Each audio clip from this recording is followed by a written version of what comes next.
Shalom, toi mon frère qui me suit dans cette vidéo, que le Seigneur Tout-Puissant te bénisse, que la grâce et la paix de Dieu soient avec toi ce matin.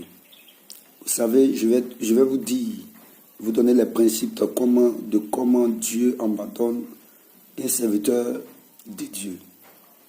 Un serviteur de Dieu est abandonné lorsque il a l'amour de l'argent. Un serviteur de Dieu est abandonné lorsque il commence à traverser la ligne de Dieu. Un serviteur de Dieu est abandonné lorsque il a un côté pris et il méprise un côté. Vous savez, on est mes prophètes, dans tout ce que tu as vu là, quelle est ton opinion? J'ai dit, bon,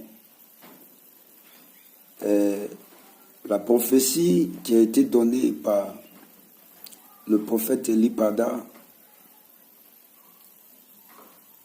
c'est une prophétie depuis l'une de mes vidéos, j'ai dit que c'est une prophétie qui est manipulée. C'était pour troubler la conscience des Ivoiriens pour ne pas qu'ils le votent, pour ne pas qu'ils votent le gouvernement qui était en place. Et quand j'ai vu, j'entendais beaucoup qu'on doit prier contre lui. Je voyais quelqu'un qui disait qu'on doit prier contre lui pour qu'il tombe. On ne prie pas comme un être humain.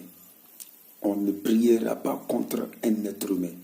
Et voici pourquoi Dieu l'a relâché. Dieu l'a relâché parce que ce qu'il disait n'était pas sur la voie normale de Dieu. Vous, les serviteurs qui le supportez là, n'essayez pas de saper, de voiler la chose. N'essayez pas de dire, oui, les votes se sont très bien déroulés.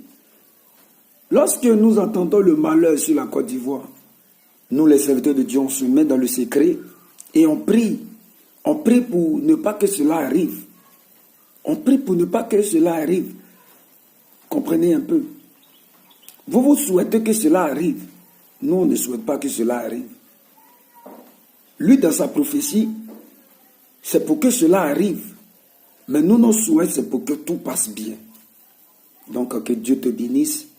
Que la grâce et la paix de Dieu soient avec toi. Je vais refaire une autre vidéo où je vais bien définir les choses.